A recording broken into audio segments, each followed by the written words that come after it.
दत्त अलौकिक शक्तियों से युक्त जी जी व्यक्ति थे और असाधारण प्रतिभा के धनी थे। जी जब काशी में वो अपनी शिक्षा के लिए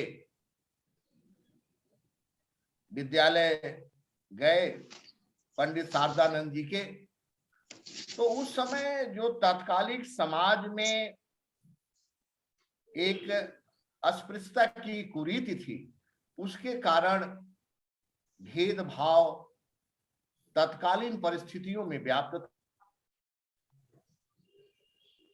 तो एक बार पंडित शारदानंद जी ने जब रविदास जी के व्यक्तित्व को देखा तो उनको लगा कि ये बच्चा साधारण नहीं है, बहुत असाधारण प्रतिभा का धनी है, और उन्होंने अपने विद्यालय में उसका दाखिला कराया और शिक्षा देना भी शुरू किया। रविदास जी का व्यवहार इतना सौम्य था कि वो कुछ ही दिन में पंडित शारदानंद जी के बेटे के साथ उनके मित्र बन गए और साथ में खेलने। ये सब बातें क्योंकि इतिहास की हैं, किंवदंतियां हैं, कहावतें हैं, जो लेखन सामग्री हम लोगों को मिलती है उसी के आधार पर हम इन बातों को रखते हैं। तत्कालीन समय के विचारकों के संदर्भ में मूल तथ्य यह है कि इनका जो जन्म है वो एक समाज सुधार के लिए हुआ और उस समय बचपन में जो दिव्य शक्तियां इनके पास थी उसी के अवलोकन के बाद पूरे समाज ने इनको संत मान लिया। क्योंकि एक बार ये पंडित शारदानंद जी के बेटे के साथ बाग में खेलने गए, जो खेल हुआ उसमें ये पहली बार ये जीते, दूसरी बार इनके दोस्त जीते, तीसरी बार इनकी पारी थी लेकिन सूर्यास्त हो गया, इसलिए खेल अगले दिन के लिए निश्चित हो गया। और अगले दिन जब ये खेल मैदान पर पहुंचे तो पता चला कि इनके दोस्त नहीं थे। दोस्त को खोजते हुए वो गए तो इनके दोस्त मरे पड़े थे। उसी समय वो अपने दोस्त के साथ जो इनका अंतःकरण से लगाव था उसके कारण ये अपने दोस्त के कान में जाकर के कहे कि उठो, ये सोने का समय नहीं है, ये छिपने छिपाने और खेलने का समय। और उसके बाद उनके दोस्त उठ खड़ा हुए। इन शक्तियों को जब समाज ने देखा तो लगा कि ये बच्चा साधारण नहीं है, बल्कि इसे ईश्वर की दिव्य शक्तियां प्राप्त हैं, और लोग उनको संत मानने लगे। पंडित शारदानंद जी ने जो इनको पहचान किया था, बिल्कुल वो इस पर खरे उतरे और इससे पंडित शारदानंद ने पूरी तन्मयता के साथ इनकी शिक्षा दीक्षा पूरी करने में मदद की। और तभी से ये एक संत परंपरा की ओर अग्रसर हो गए। और उस समय जो अस्पृश्यता का वातावरण था उसको दृष्टिगत रखते हुए इन्होंने तमाम दोहों की रचना की। जैसे हमारे विद्वान शिक्षक गण कह रहे थे कि मन चंगा तो कठौती में गंगा, ये बहुत लोकप्रिय है। और संत रविदास जी के बारे में ये कहा जाता है कि संत रविदास जी कर्म को प्रधान मानते थे, और जिस समय वो गंगा स्नान का मुहूर्त था, सब इनके शिष्य गंगा स्नान को जा रहे थे, लेकिन इन्होंने, क्योंकि इनका जो पैतृक व्यवसाय था वो मोची का था, और वो अपने काम के प्रति इतना समर्पित थे कि जिस भी ग्राहक को उन्होंने जो समय दे दिया कि कल हम आपका ये चरण पादुका मरम्मत करके दे देंगे, तो वो उस निश्चित समय पर उनको पूरा कर देते थे। अब ये सोचिए कि समयबद्धता के प्रति वो कितने सुनिश्चित थे उस समय में, कि उन्होंने गंगा स्नान करने से बेहतर ये समझा कि हमने जिस ग्राहक को वचन दिया है उसका अगर चरण पादुका समय पर उसको नहीं दी जाएगी तो वो गंगा स्नान भी महत्वहीन हो जाएगा। और इसलिए उन्होंने ये कहा कि हमारा अंतःकरण उस ग्राहक के चरण पादुका को समय पर देने में लीन है, और बिना अंतःकरण के हम केवल ऊपरी भाव से जाकर के गंगा स्नान भी करें तो वो फलित नहीं होता, और इसलिए वो गंगा स्नान करने नहीं गए। और गंगा का आवाहन करके उन्होंने अपने कठौते में ही गंगा को बुला लिया। तो ऐसी शक्तियां थी, यानी कर्म की प्रधानता थी, कर्म को वो सर्वोपरि मानते थे, और समयबद्धता, कार्य के प्रति जागरूकता उनके स्वभाव में निहित था। मन चंगा तो कठौती में गंगा के पीछे, ये मूल तथ्य है। और जब हम उनके विचारों को मूल तथ्य और भाव के साथ ग्रहण करते हैं तब हम उनके पथ पर चलने के लिए प्रेरित हो पाते हैं, हम उसका अनुसरण कर पाते हैं। किसी भी संत के उपदेशों को अपने जीवन में उतारना एक कठिन कार्य तो है, परंतु किया जा सकता है। उसके मूल मंतव्य को समझकर, उसके भावों को आत्मसात कर हम उनके आदर्शों के प्रति समर्पित हो सकते हैं। अपने जीवन को सार्थक बनाने के लिए हर मनुष्य को अपने कर्म पर ध्यान देना चाहिए। संत रविदास जी ने ये बातें कही थी, जैसे हमारे विद्वान शिक्षकों ने उल्लेखित किया कि कोई व्यक्ति जन्म से ऊंचा या नीचा नहीं होता, कर्म प्रधान होता है, और कर्म की प्रधानता के संबंध में कोई भी व्यवसाय छोटा या बड़ा नहीं होता। हम जिस भी व्यवसाय में सन्नद्ध हो जाए, अगर उसके प्रति हम ईमानदार हैं, सत्यनिष्ठा से काम कर रहे हैं, तो वो व्यवसाय ही हमको उत्कृष्टता के स्थान पर पहुंचाए। हमारे परिधान में चरण पादुका का स्थान बहुत महत्वपूर्ण है। हम सारे परिधानों से सुसज्जित हो जाएं और हमारे पैर में अगर चरण पादुका न हो तो अधूरा लगता है। इसका मतलब यह है कि आज के परिवेश में भी हम अपने अगर किसी व्यवसाय का चयन करते हैं तो वो छोटा या बड़ा भाव से नहीं किया जाना चाहिए, बल्कि जिसमें हमारी प्रवीणता हो, कुशलता हो, निपुणता हो, उसके आधार पर चयनित किया जाना चाहिए। और उसको श्रेष्ठ स्थान पर पहुंचाने के लिए समयबद्धता, निष्ठा, समर्पण के साथ कार्य करना चाहिए। संत रविदास जी ने सीख दी, वो यही सीख है कि हम जिस भी कार्य में हैं उसको सत्यनिष्ठा से करें, समर्पण से करें, समय पर करें, और उससे बड़ा पुण्य कहीं दूसरा नहीं। अगर कर्म को हम प्रधान मानते हैं तो कर्म हमें समाज में एक श्रेष्ठ स्थान खुद दिलाता। संत रविदास जी को समाज ने, देश ने, विश्व ने पूज्य माना, क्योंकि वो गृहस्थ संत थे। सारे कार्यों को अपनी एक गृहस्थ के भाव से करते हुए उन्होंने ईश्वर की आराधना की। हमारा चरम लक्ष्य है ईश्वर की आराधना, और वो आराधना हम अपने कर्म के पूर्ण करके, कर्म को सत्यनिष्ठा से करके हम कर सकते हैं, क्योंकि हम सभी ईश्वर की संतान हैं।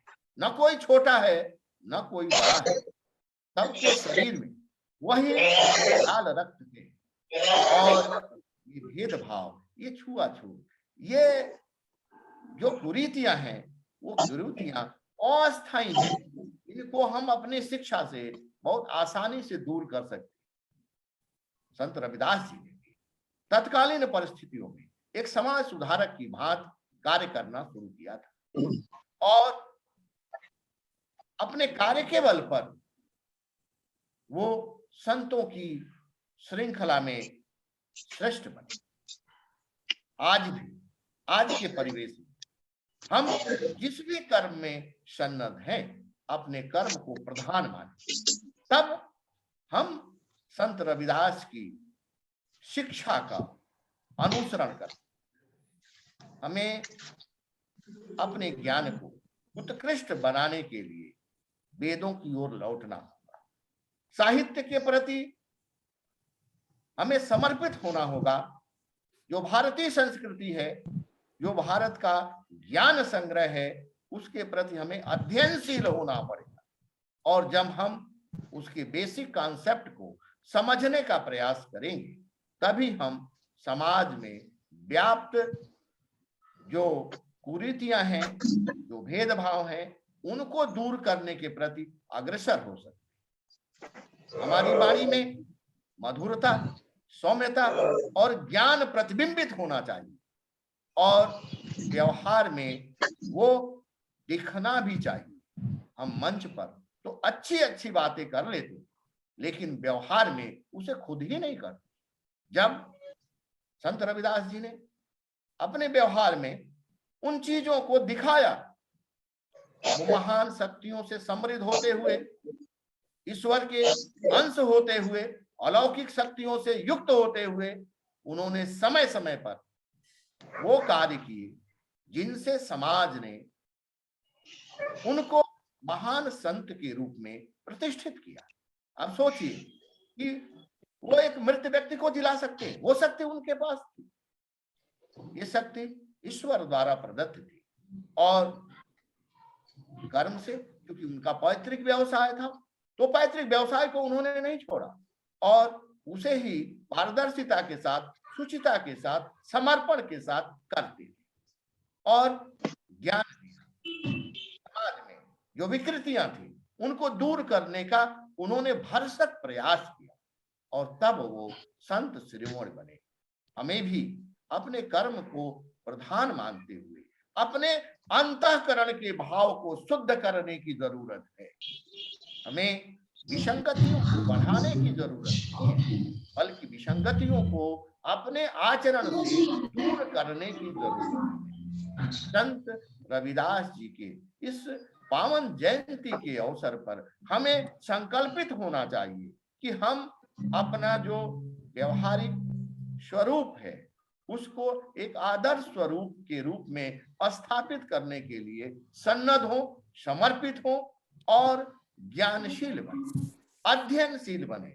शिक्षा आजीवन चलने वाली प्रक्रिया है और इस शिक्षा में हम दिन प्रतिदिन कुछ न कुछ नया सीखते। संत रविदास जी ने भी परिस्थितियों से सीख लेते हुए उन्होंने तमाम दोहों की रचना की और जाति पात, ऊंच नीच, छोटा बड़ा, इन भेदों को दूर करने के लिए वो आजीवन संकल्पित रहे। उनके इस आचरण से आज के भौतिकतावादी परिवेश में भी अपने युवा पीढ़ी के भविष्य को संवारने का दायित्व हम लोगों के पास है। हम अपने युवा पीढ़ी को भारत के इस ज्ञान के प्रति, संतों के इस परंपरा के प्रति अध्ययनशील बनाएं और उन्हें प्रेरित करें। हम समझते हैं कि इस पावन जयंती के अवसर पर हम सभी अगर इस श्रेष्ठ कार्य परंपरा को अग्रसर करने में समृद्ध हो, सशक्त बने, हम समझते हैं कि इस जयंती मनाने की सार्थकता हो सकेगी।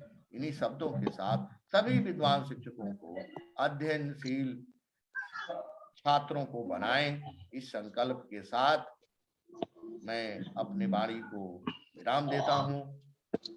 जय हिंद, जय भारत की संत परंपरा और संत रविदास जी को पुनः कोटशः नमन करते हुए हृदय से उनके प्रति अपनी आस्था प्रकट करता हूं कि उन्होंने समाज को एक तत्कालीन परिस्थितियों में नई दिशा दी और काशी का ज्ञान और काशी की परंपरा तो अद्वितीय है ही, इससे पूरे विश्व को संदेश गया। ये संत जी की प्रतिभा का ही हम समझते हैं कि वो ईश्वर के द्वारा भेजे गए तत्कालीन परिस्थितियों के अग्रदूत, जिन्होंने अपने जीवन से लोगों के जीवन को सार्थक बनाया। मैं अब अपने वाणी को विराम देता हूँ। जय हिंद, जय भारत। धन्यवाद सर। हाँ सिंह साहब। विचार गर्वित वक्तव्य के सर, बहुत बहुत धन्यवाद आपको सर, बहुत अच्छी बातें आपने बताई। बिल्कुल सही बात है कि आदमी को अपने मन, वचन और कर्म से एक होना चाहिए।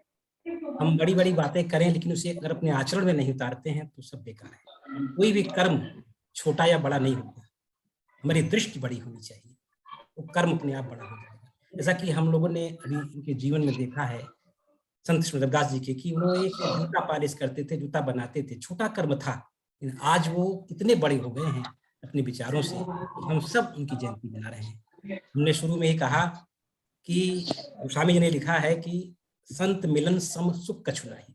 इस संसार में संतों से मिलने से बड़ा कोई सुख नहीं होता। ये सत्य है कि आज हम उसे नहीं मिल सकते, लेकिन उनके विचारों से आज हम सब लोग जो बातें किए, इतने लोगों ने आज मिल करके उनके बारे में जो कुछ बताया, आप सभी लोग संतों का काम किए। आज ये घड़ी जो 1 घंटे की 9 से लेकर के 10 समय जो हम लोगों को मिला, हम लोगों ने जो विचार किया, ये घड़ी बहुत ही अच्छी मानी जाएगी। गोस्वामी जी ने कहा है, धन्य घड़ी जब हो सत्संग, वो घड़ी धन्य होती है जब सत्संग होते हैं। आज हम उनके विचारों से सभी लोगों ने, सबने बड़ी अच्छी बातें बताई कि वास्तव में आदमी महान होता है अपने कर्म से, और कर्म के प्रति प्रतिबद्ध होना चाहिए। जैसे कि सर ने बताया कि वो जूता बना रहे थे, लोगों ने कहा चलिए गंगा स्नान करने, वो नहीं गए। जूता बनाने के लिए जो समय दिया था उन्होंने, उस समय को महत्व माना उन्होंने, लेकिन स्नान करना महत्व नहीं दिया उन्होंने, और अपने कठौती में ही गंगा को बुला लिया, स्नान कर लिया, और जो समय उन्होंने दिया था कार्य पूर्ण करने के लिए, उस समय को किया। कर्म के प्रति प्रतिबद्ध होना चाहिए, कर्म के प्रति जागरूक होना चाहिए, और कर्म के प्रति ईमानदार होना चाहिए। अगर हम सब मिलकर के सब बातों को ध्यान दें तो निश्चित रूप से आज की ये जो है मनाया जा रहा, जो ये मनाई जा रही है, ये सफल होगी। बहुत अच्छा लगा, आज सभी लोग जुड़े रहे। मैं सबको धन्यवाद देता हूँ और सबको आभार व्यक्त करता हूँ कि सबने छुट्टी के अवकाश के दिन में समय निकाला। इसके लिए सभी को पुनः मैं धन्यवाद करता हूँ और आभार व्यक्त करता हूँ। सर पुष्पता जी जुड़ी हुई हैं, मैं उनसे अनुरोध करूंगा, अगर वो सुन रही है मेरी बात को, तो 2 शब्द अगर कहें। मैडम, हेलो, आवाज नहीं जा रही सर, लगती इनकी जो है, लगता है उन्होंने। हाँ पुष्पलता जी। हाँ मैं चाह रहा था सर, जुड़ी तो है सर, लेकिन वो उनकी आवाज जो है लगता है हमारी जा नहीं रही उनके पास। हाँ मैडम। बच्चे कितने जुड़े हैं? बच्चे सर तो मैं लगता हूँ कि कोई नहीं जुड़ पाया है इसमें। एक कोई बच्ची एक ही कोई दिख रही, लोग एक कोई है चाहे, बच्चे नहीं जुड़ पाए। तो सर मैडम आवाज नहीं सुन रही है सर, अगर आपका आदेश हो तो मीटिंग को समाप्त किया जाए। हाँ पुष्पलता जी से बिल्कुल बिल्कुल कोई दिक्कत नहीं। हाँ सर। हेलो मैडम, आवाज नहीं वो जा रही हमारी उनके पास तक। कॉलेज में सुन लिया जाएगा जी। तो अब जो है हम सभी लोगों ने बहुत अच्छी अच्छी बातें कही हैं। एक लाइन उनकी जो बार बार मेरे मन में आती है, वो छूट गई थी, मैं वो आज जिक्र कर दूंगा। रविदास जी ने कहा है, वो जात पात की बात तो हमेशा कहते ही थे, तो बड़ी अच्छी बात उन्होंने उस पर कहा है, जात जात में जात है जो केतन के पात। केतन का मतलब होता है कि केले का वृक्ष, केला, केले के पत्ते पर निकालिए सर, ऐसे ऐसे निकालते जाइए, अंत में कुछ बचता नहीं, सब कुछ खत्म हो जाता है।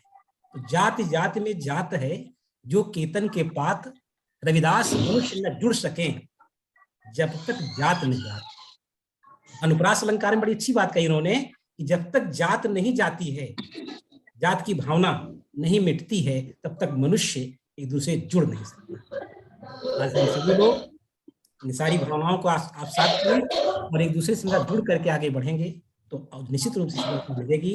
आप सभी को सर मैं अनुरोध करूंगा सर प्राचार्य से कि आदेश दें कि अब समाप्त किया जाए। नहीं, बिल्कुल बिल्कुल, धन्यवाद। धन्यवाद सर।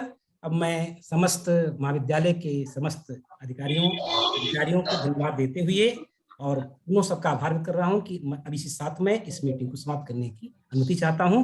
धन्यवाद सर। बहुत बहुत धन्यवाद सर। नमस्ते सर। नमस्ते। नमस्ते।